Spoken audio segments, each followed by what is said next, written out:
Hi guys, and welcome back to the Red Mist podcast with me, Seshadri. And it is that time of the year. It is time for the UEFA Champions League, the premier club competition in the world. I know there's like the Club World Cup and everything, but really nobody cares about it. Whoever wins the Champions League is most likely going to win the Club World Cup. And that is why the Champions League is the best competition in Europe, in the world, in whatever universe that you want to take it in. And today, on the eve of the Champions League campaign starting tomorrow at 6 p.m. British time almost. I think it's 5:55. I don't know why the 5-minute whatever. They could just name it. They could just keep it at 6 p.m. But whatever. Anyway, that's none of my problem. On the eve of Zenit St. Petersburg and Club Bruges facing off, and on the eve of Dynamo Kiev and Juventus facing off for the first two games of the Champions League, I am delighted to welcome in a special guest, a fan of the defending European champions Bayern Munich, and also a fan, and he wanted me to say this before I brought him in, a fan of Bengaluru FC, the one true champion of India. Vishal, how are you? Sorry, Vijay. I don't know why I said Vishal. I am so sorry. Oh, this intro's got off to like the worst start possible. But Vijay, how are you doing today? I'm doing all right, Shishadri. How are you doing? I am doing good. But it's good to have a fellow BFC fan also on the show. I think that's a first. I don't think I've ever had a BFC fan before. But good to be interacting with a fellow BFC fan. Sorry? Good to interact with a fellow BFC fan. Yeah. Definitely. I mean, we could talk for hours about BFC and Indian football and things like that, but unfortunately, that's not the topic on discussion today. Today, of course, we're talking Champions League. We're talking last season, Bayern Munich. I mean, look, before we get to this year's sort of competition, the groups and all of that stuff, let's talk last year. Treble winners for the first time since 2012, or is it 13? Which 13. One am I getting? 13, yeah. So treble winners for the first time since 2013, sixth European title. How did it feel when the final whistle went in Lisbon last year? It felt right. I mean, when it came to 2013, it was redemption. That time we lost. We were literally second place in every single thing. We lost the final in Munich. We got hammered in the Pokal final 5-2 versus Dortmund, and we bottled the league. And then the next year we almost destroyed everyone on site. What makes this campaign's treble special is that we did not start off on the best note. Heck, we did. Technically, even if you look on the squad squad on paper also, it did not look like a team that you could say was going to destroy the entire of Europe or take Europe by storm. But that's more or less down to the managerial change. And I've done this on a couple of other podcasts as well. I'm shamelessly plugging that in as well. I have waxed lyrical about Hansi Flick, and I'm pretty much going to do the same here because that man is a godsend. That man is the reason why we went from, an injury-ridden, inconsistent squad, an inconsistent team under Niko Kovac, to a team that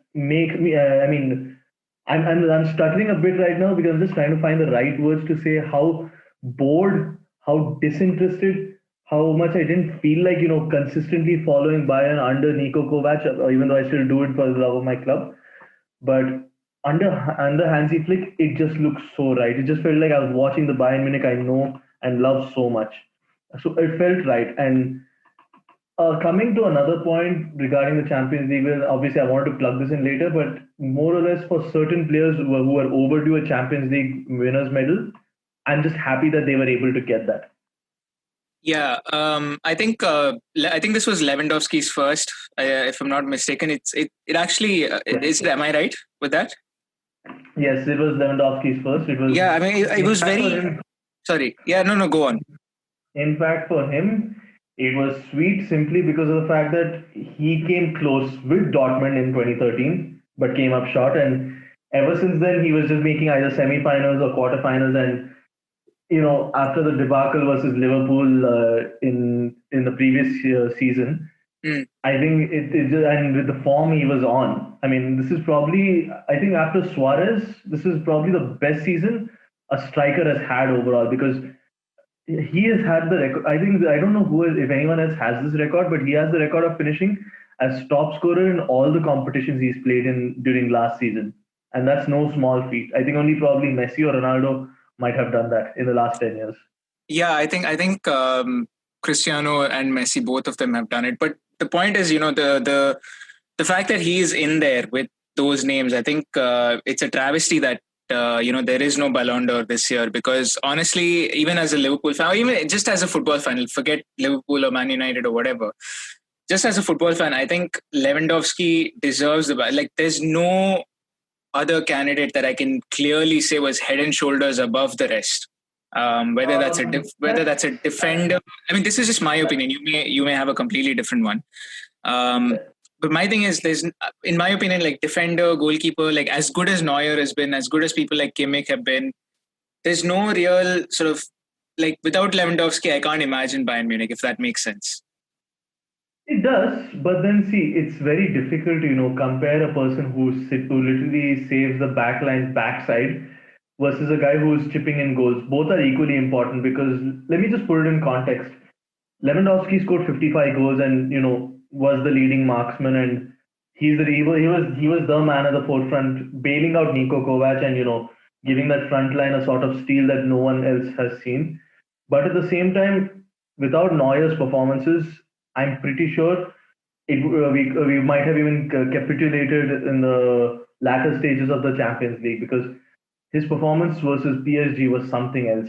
And it wasn't just versus PSG. He had similar performances versus Lyon, versus other teams as well, which won't get highlighted because it's natural. The goal scorers, the assisters are the ones who get highlighted. But if you ask me, if not for Lewandowski, Neuer deserves a Ballon d'Or as well. I think, that's a fair point. It's very, like I've always said, it's very difficult to compare a goalkeeper, especially because of how different that position is. Like it's the only position in a game that is predominantly played with feet where you can use your hand. So it's a very different position and it's very hard to compare. And like you say, it's equally important what a goalkeeper does or what a defender does. It's equally important to what a striker does. So my thing is, you mentioned Manuel Neuer, you mentioned all of these players, but I think you touched upon it a little bit. The coaching change in the middle of the season, Bayern Munich were I'm not a religious watcher of the Bundesliga. Being a Liverpool fan, and the fact that EPL and Bundesliga relatively they have the same times for games, but I do like watching the league. And so you mentioned that Niko Kovac's football wasn't great, was boring, lethargic. That sort of thing. What exactly do you think Hansi Flick changed? Was it just tactics, or was it the way he used players? What was it about Hansi Flick that made Bayern the force that they were later on in the season? So with Niko Kovac, it wasn't just about. I won't say they were boring and lethargic, but I don't know whether they were just trying too much or not keeping things simple. But we were just so inconsistent. Like you would see performances where we destroyed Tottenham Hotspur, and then you would see a game like Frankfurt where we got our asses handed to us 5-1. And honestly, that game was the changing point of everything. That's the game basically where which decided Niko Kovac had to get the sack, because the thing was, when in his first season he did obviously capitalize on Dortmund's bottling and won a double, but there was a growing feeling of more than the tactical nuances, it was individual brilliance that was bailing the team out, and it was obvious even up to this time when he got sacked in the previous season. As far as what Hansi Flick has done differently, I would say it's squad management. I just want to touch upon one incident that I'm not big on mentioning particular sections of football Twitter, but this was one incident that basically pissed off the entirety of Bayern Twitter. So there was one match where Javi Martinez was there were visuals of him crying on the bench because he was being benched without any reason, without any explanation, and this was at a time where all the defenders were not in a good form or were getting injured. Like Sula was out with an ACL tear. Luka Hernandez had another relapse of an injury on his ankle, and Boateng was out of form. Tolisso was injured, and he was still being benched. There was no explanation why. The thing was Niko Kovac was never able to strike a balance in terms of rotation of squad and having a set 18 to 20 man team that he can always rely on. Now, when it came to Hansi Flick, for him, man management was the most important thing, because there was a thing where I remember some reading some interview of one of the players where they said everyone knew what their roles were, what they were supposed to do, and they were given a certain amount of freedom also to do what they liked. So they knew that they were able, and they knew that whenever Hansi calls upon them, they were ready to step up, even if they were being benched. Like after Hansi took the reins, Javi Martinez was not a starter as much, and he was more or less just backup and rotation. He did not feature as much, but the complaints or anything, all those were not there because Hansi knew how to manage this team. And when it comes to world elite clubs and the big clubs of the world, I think more than anything else, managing a squad full of prima donnas and superstars is more important than anything else. And Hansi Flick is arguably the one of the best, if not the best, man managers out there right now. Absolutely. So this kind of reminds me, there's a Netflix show called The Playbook. And on one of the episodes, it features Jose Mourinho. And he says, in that episode, he says, you're not going to teach Cristiano Ronaldo how to play football. You're not going to teach Didier Drogba how to play football. What you need is, as a coach or as a manager, to teach them how to play as a team. And I think your point basically illustrates that everyone knows their role. And I think that's key to like any successful team, whether you take Man City, Liverpool, Real Madrid, Barcelona, during their heyday. Obviously now it's a different story, but like everyone knows their role, everyone knows what they're supposed to do, and I think that's very, very important. And so this is probably going to put you on the spot, but if I had to ask you to choose between the two trebles as to which was the better one, which one would you say? Two trebles in the last decade, that is. Better in terms of which satisfied me more, or better in terms of the squad? No, just if it's a rapid fire thing. Like if I asked you 2013 or 2020, which one would you say? Like for whatever reason it is. I'd say 2020. And I say 2020 simply because of how we started off in a very, very mixed note, and how we just came back and destroyed the entirety of Europe, setting records, having a perfect campaign. I mean, obviously the games were lesser in number, but having a perfect campaign, obviously it's very, very difficult, but just because of the fact that, certain players really, really deserved it, and they finally were able to get their hands on, good old big years, the trophy. Yeah, it just makes me much happier.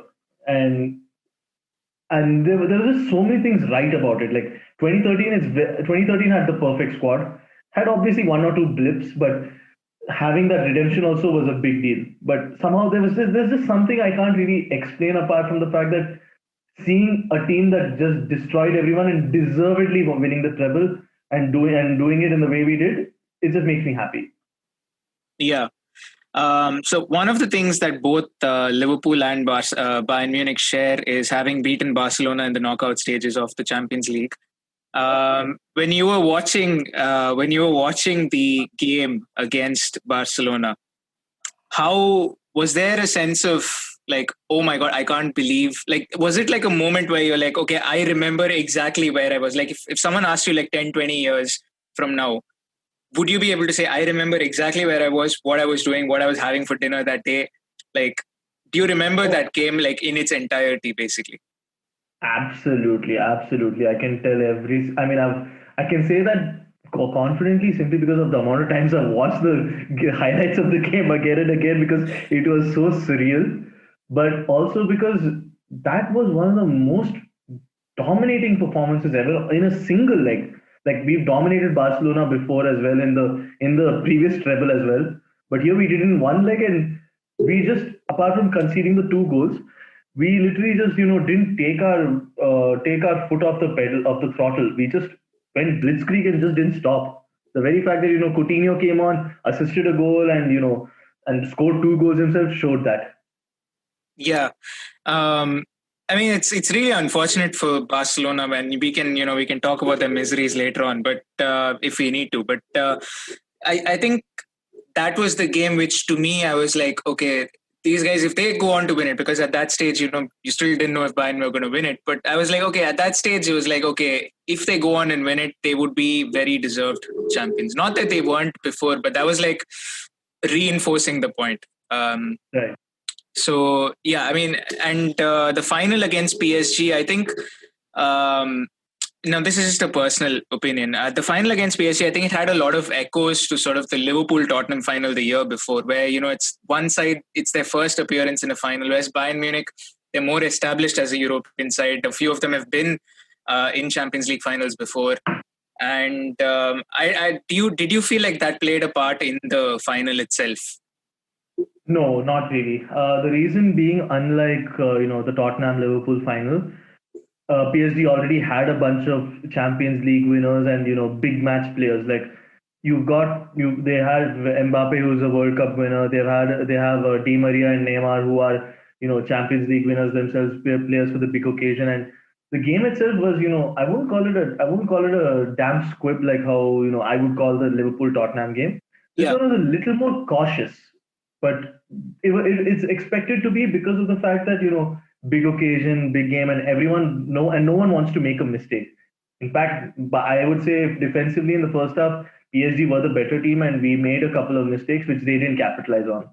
But all it takes is just one moment of brilliance, or one moment of a mistake to capitalize on things. And that one passage of play, which is easily the best passage of play in the final itself, or in general, like across I would say it was easily one of the top 5 passages of play in the knockout phase, where Thiago to Gnabry to Muller, then Muller laying it off for Kimmich, who basically chipped the ball to Coman. That whole sequence was so seamless. It was a moment of brilliance, like, and those moments are what basically decide big games. If I have to correlate it to something, I would say the World Cup, the run from Schürrle in the World Cup final in 2014, and the touch and take from Götze. Those were moments of brilliance, and those basically define big games. Definitely, I think. I mean, when you have two teams and they were more or less equally matched. I think PSG and Barcelona. If you look at them on paper, I think you're right. I mean, these games are decided by one mistake, one stupid moment, or one moment of magic, basically. Yeah. The domestic campaign this year has gotten off to a good start, I would say, but there was one blip in between. Do you read too much into that, or there was that 4-1 loss to Hoffenheim? That's what I'm referring to. And do you read too much into that, or do you think that's just a blip on the road, and eventually it's just going to be business as usual for Bayern Munich? I don't see that as a big deal. I see that as a blip on the radar because there's just so many games that the team basically did not even have a proper preseason. Like Champions League final ended on 23rd August. They were back in training by September 3rd or 4th or something. And then the first game was versus Schalke around 7th or 10th, I guess, September. And there's been literally no break for these guys. And, we lost key players. We lost a lot of good players as well. And we didn't have the squad depth at the time.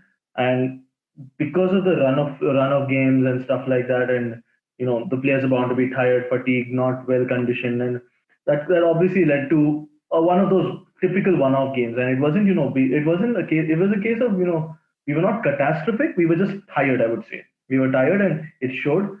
In fact, if I had to say which was a bigger concern, I'd say the game versus Hertha Berlin, which was again a case of, tired legs, but we managed to come back because Lewandowski, being the marksman that he is, bailed us out with 4 goals across the whole game.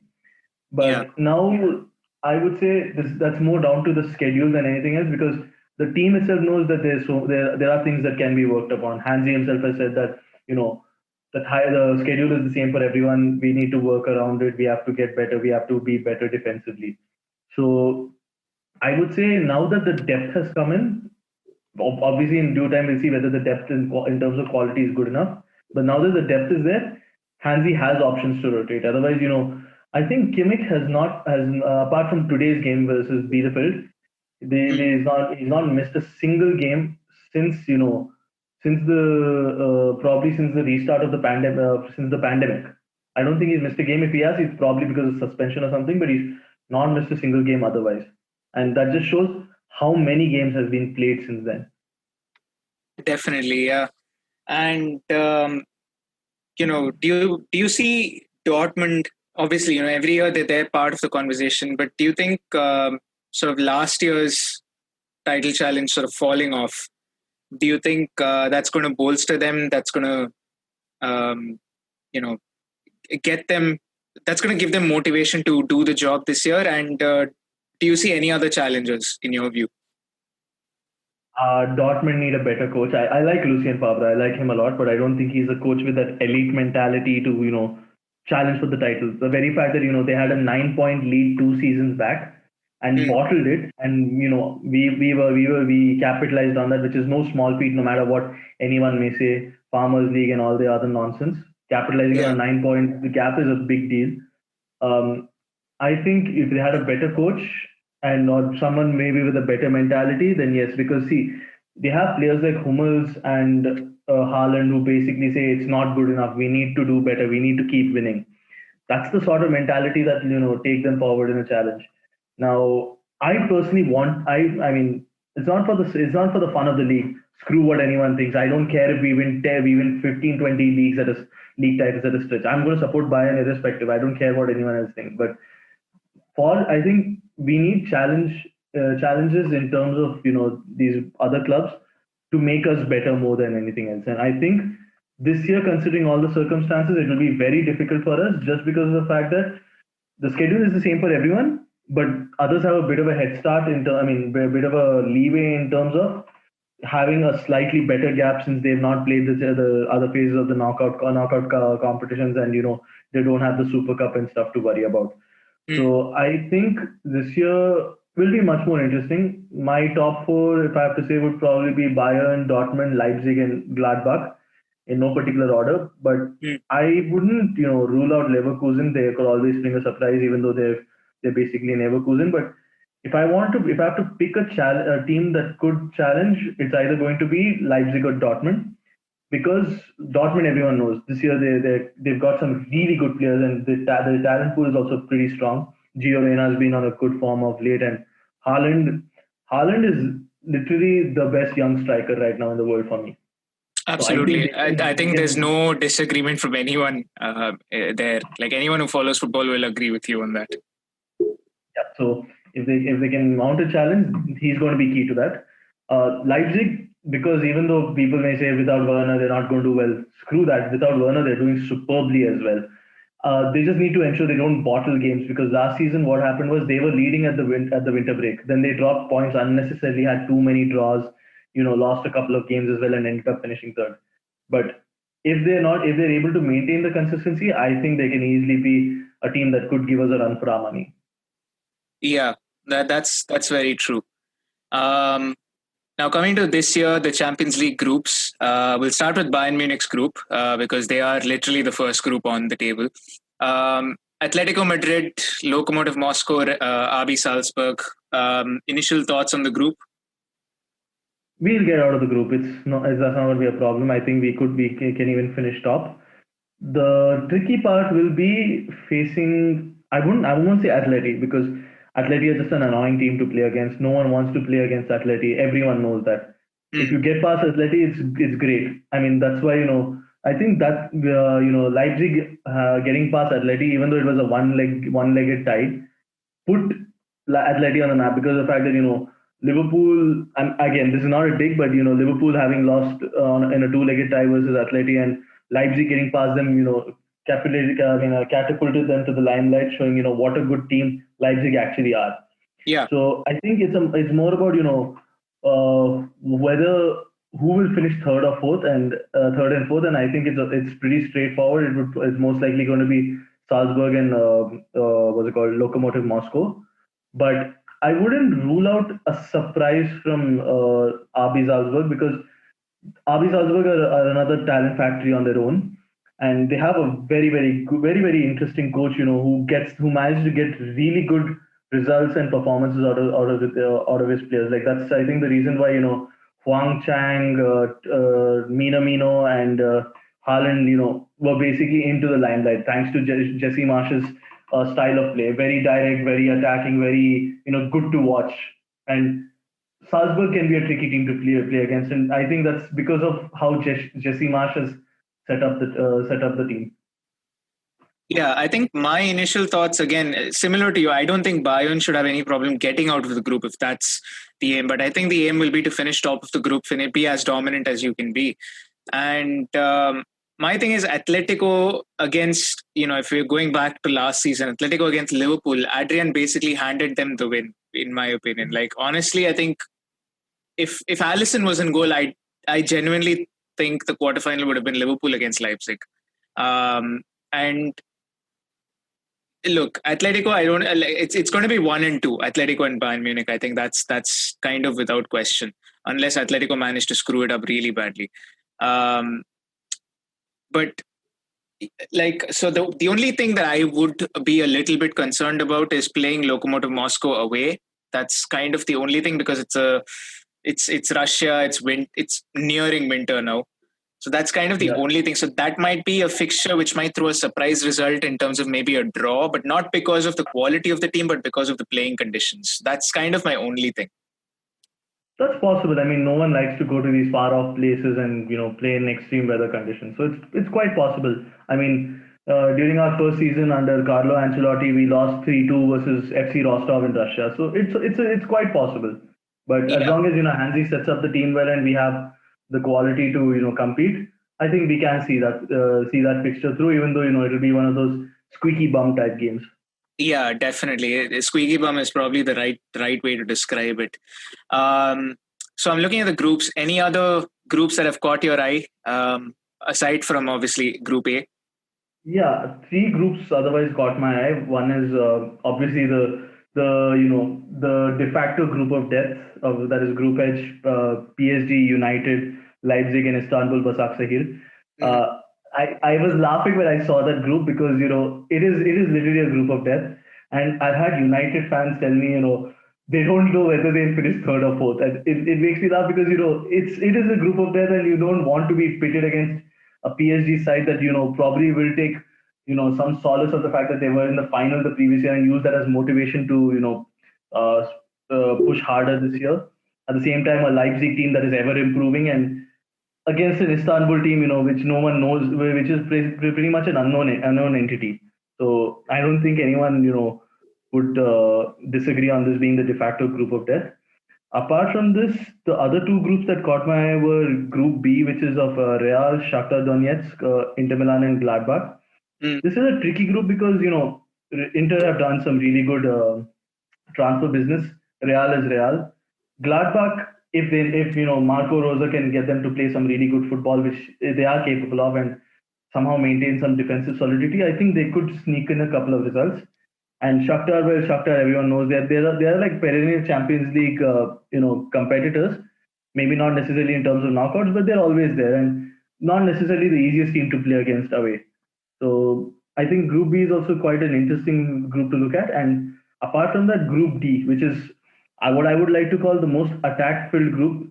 If Midtjylland are a very attacking team, which I can't say about.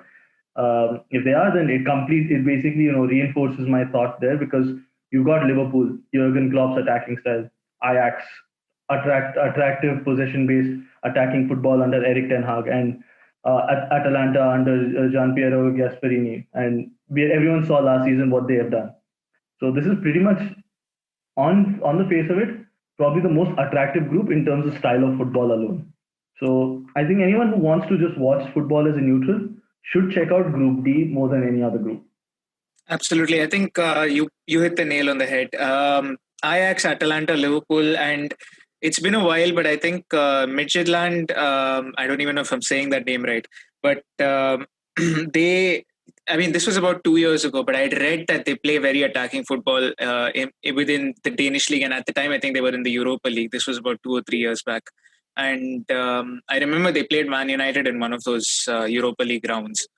I think this was the season that Jose Mourinho won the Europa League with Man United. So, like you said, this is going to be a display of attacking football from 3, if not 4 sides. And like you said, as a neutral, it'll be fun. As a Liverpool fan, potential to be dangerous, especially with Atalanta. They've lost a couple of key players, but I think overall they're still a very, very good team. Ajax, we all know that's a talent factory. They're going to keep producing and playing the way they do. For me, how about Group G? Cristiano Ronaldo against Lionel Messi. Oh dear God, no, no, no, no, no. There's enough of Twitter and social media toxicity for that, and while it's one of those typical big game fixtures, I don't want that just for that one reason. Yeah, As a pure football fan, it's good to see that happen in the group stage. You get to see it twice, but the downside to it being all the nonsense which we have to go through and then deal with on social media, it's like, yeah, if there was a way to just shut that down, and I would be happy in terms of that. But otherwise, I think that's a pretty straightforward group. It has to be Barcelona and Juventus going through. yeah, it's a straightforward group, but I think this is the marquee matchup that I guess for sponsors it's a good thing that these two happen to be in the same group, Messi and Ronaldo. So they're going to milk the shit out of this. But see, my thing with the whole champion. I mean, my favorite group, and I know this is going to sound a little weird. My favorite group in this whole Champions League is, I think, Group F, because Dortmund, Lazio, Zenit, and Club Brugge. Again, I don't know if I'm saying that right, but uh, I think those are three. At least three of those sides look quite evenly matched, because Zenit on their day can take down any of the other two. The main teams, Dortmund and Lazio, and so for me, I think. Aside from Group D, which has attacking football, I think Group F, in terms of just the results, I think that might be the closest group in terms of points. I think the team that finishes third and the team that finishes first, there may not be a lot separating the two of them. That's just my thoughts on it. But yeah, I mean, what would a successful season for Bayern Munich look in the Champions League? Are you saying, obviously, if you defend the title again, fair play, that's a successful season. I don't think it can get any more successful than that. But realistically, what are your thoughts on what a successful season will look like in the Champions League for Bayern Munich? Bare minimum semi-finals. And why semi-finals? Why is that? Because look, if once you reach the knockout stages, there is always a stroke of luck that is required. And after what happened on Nico Kovac, after the screw job versus Real in 16-17, thanks to Victor Kasai at Bernabeu. In fact, even in 17-18, when Real completed their three-peat, in the Bernabeu, we were denied a clear penalty which could have changed the game, because we scored an early goal. That penalty could have probably changed things with us leading 2-0. Unfortunately, it wasn't meant to be, and Ulreich had one howler that changed everything. Oh yeah, I remember that. Yeah. And that was one game, where the better team on the day did not go through. So it was just, and in fact, in both those seasons, I think, coincidentally, both the times in the Bernabeu, we were actually the better team, but we ended up, I would either getting screwed over or having one or two big moments decide the game. Because when it came to 16-17, no matter any Real fan probably will call me sour grapes or whatever, but allow Cristiano Ronaldo to have two clear offside goals awarded to him, to allow Casemiro to still stay on the pitch while having Vidal sent off, both should have been sent off in my opinion, and still have that victory happen was disgraceful. So I think a stroke of luck is required, but if not, and I'm just trying to be realistic here, because a team of this quality should be making bare minimum semi-finals, in my opinion. Finals, maybe even doing a double. Well, I mean, amazing. But for me, bare minimum semi-finals, because a team with as much European heritage and European royalty as what the hipster term is, for lack of a better phrase, the hipster term being European royalty. A team with that much European royalty should not be struggling, should not be exiting in the early phases of the knockouts, unless they are facing a team that basically another scenario where you're facing, let's say, a Liverpool team of this quality, which also deserves to go ahead. So Yeah, unless I it's like think a big match unless it's like a big match fight, I don't think a team like Bayern should be exiting in the early phases of the quarterfinal. I mean, of the knockout phase. yeah, I think that's a fair assessment because, and I remember saying something in one of the previous episodes. Um, if you reach the semifinals, because in my opinion, to me there are like six teams realistically who deep down they'd be like they have Champions League winner material. One is Manchester City, Liverpool from England, PSG Yeah. from France, Bayern Munich from Germany, Juventus from Italy, and Real Madrid from Spain. So if you reach the semi-finals, I think you are likely. I'm not saying it's definitely going to happen, but you're likely to have passed one of these teams in the quarterfinals, depending on the draw. So maybe Liverpool beats a Real Madrid in the quarterfinals, or maybe Bayern Munich beats a Juventus in the quarterfinals. So at that stage, and once you get to the semi-finals, unless you have a team, no disrespect to Lyon because what they did was massive last year, but no disrespect to them. But unless you have a gulf in quality that's as big as Lyon versus Bayern Munich, for example, um, I wouldn't begrudge the opposition going through. Like, yes, I would be disappointed that we didn't go through to the finals.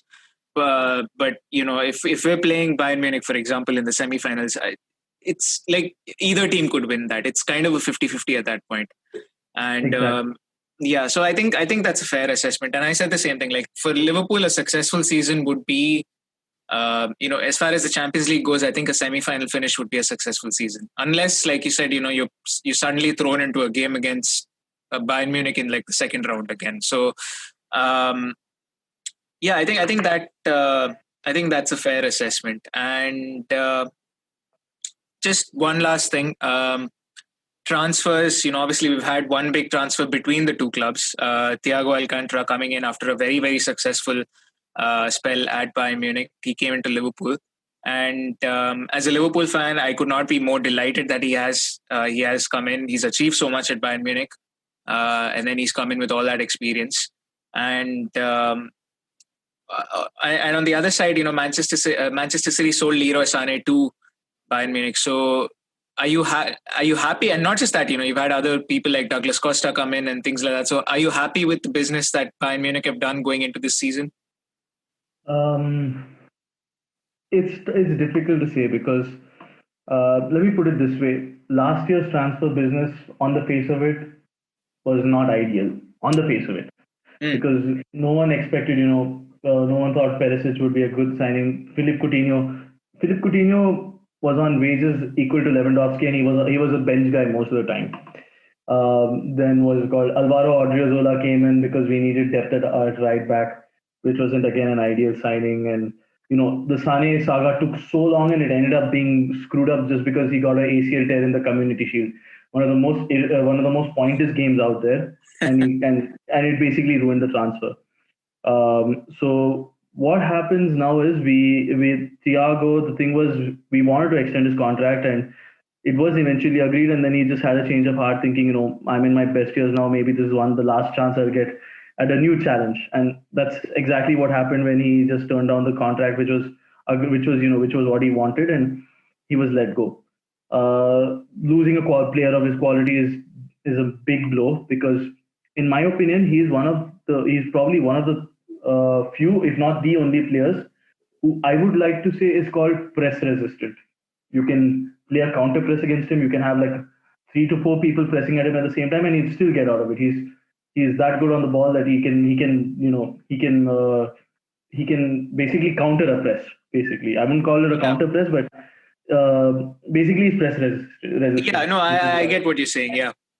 And then with guys like Perisic who were basically on loan, he was not a player who was seen as quality. Not even by me, to be very honest. I'm glad he proved me wrong because he's one of those players. Even though he doesn't look on like super quality on paper, he delivers 7 or 8 out of 10 performances every time he's on the pitch, and Hmm. that is a type of an asset which no team should afford to lose because if you have a player who gives you all that every single time he goes out, you've got an indispensable asset over there. So losing him was a blow. In terms of other transfers out, losing Ulreich from a sentimental perspective was hard because he was deputy to Manuel Neuer. He had that one season where that one howler versus Real is going to define him for the rest of his career. But I'm so glad he was able to get a Champions League winners medal before he left. Losing Odriozola again, but we got enough depth there. As far as our transfer ins are concerned, getting Sane was good. Newell, I still don't understand the entirety of the transfer. It's obviously a move for the future. But with Neuer in the type of form he is in, I don't think, at least for the next 2, 3 years, he's going to be displaced at the very least. And, basically, Newell will be entering 28, 29, which is basically the equivalent of 24, 25 for an outfield player. So I don't know how much that would help at that point. Getting Mark Roca was a good piece of business because we were allegedly in the market for him last year, and last year we were rumor was we were going to pay 30 million for him, and this year we paid like less than probably like 30% of the fee, around 9 million. So that was great business. We got Bunasar, which is a good backup for what's his name, for Benjamin Pavard. Costa, I'm not a fan. I'm honestly not happy with the business, but we need depth, and he's Bundesliga proven, so that's probably the only saving grace. Choupo-Moting again, he's another Bundesliga proven player, and he's purely for squad depth, so I'm happy with that. Getting other good players in the likes of Tanguy Kouassi, who is apparently one of the best young talented players in terms of centre back and defensive midfield, was a solid piece of business. Apart from that, we've got another young player from Benfica on loan, but we're apparently going to exercise the option to buy him out. His name is Thiago Dantas. So basically, we've let go of one Thiago and we've gotten another Thiago. Another Thiago, yeah. Right now, he's with the second team, and he made his debut today, in fact, for the second team versus Kaiserslautern, and was the best player on the pitch. He has a. It's too early to say this, and I'm not trying to overhype him, but he gives a slightly Thiago / Xavi like vibe in his play, and it's reassuring to see that, because a player with that much potential, it helps to have such talent in your ranks. Apart from that, we have our own talent factory which is out on loan. It's just that we have to see who progresses and who can actually make the cut going forward, because Lucas Mize in Darmstadt in the second division, Sarpreet Singh and Christian Fructula with Nuremberg in the second division, Oliver Batista Meyer, who's one of our best young talents from the youth academy in years, is with Herenveen in the Eredivisie. Then Cuisance is on loan at Marseille, but I think they'll exercise his buyout option. Similar with Adrian Fine, who's with PSV in Eredivisie. They'll probably exercise his buyout option as well. So overall, I would give this a solid 7.5 out of 10, because the thing is, we could have had better signings, but considering the pandemic and the situation, and the fact that we've still got good quality in terms of either potential or experience, I think it's a pretty solid transfer window. It's just that some things could have been done better, or some targets could have been better, or the business could have wrapped up earlier. But I would give this a solid 7.5 out of 10. Right. So I think that kind of. Oh, I wanted to ask you this: Andy Robertson or Alphonso Davies? Fonzie, and I'm not saying this just because I'm a Bayern fan. The boy is something else. He's just so good to watch, and he has the ability to be a top player in the world in at least three different positions, in my opinion. You can play him at left back. And because he's good, he is good on either wing in terms of his attack play. I think he can be a solid winger on either side as well. And absolutely, I think. No, go on. No problem.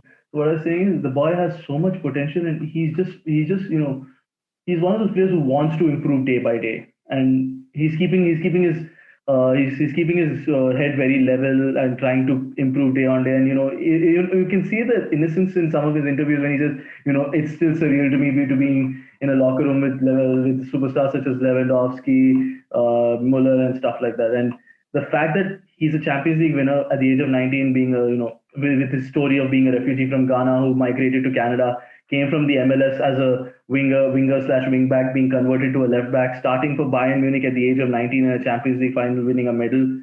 It's a big deal for him. At the same time, it shows the talent he has.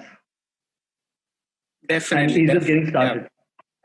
Yeah. Definitely. I mean, so I would take Andy Robertson right now, but the thing is, and the only reason, and I know this is a very flimsy reason, I'll be the first one to admit it. It's a very flimsy reason. It's just Robertson's been there he's done this consistently for about 2 or 3 seasons, and that's at a top level for a Champions League winning team, for a Premier League winning team. And I think Alfonso is almost at his level at this point, but given his age, like you said, he's not even 20 yet.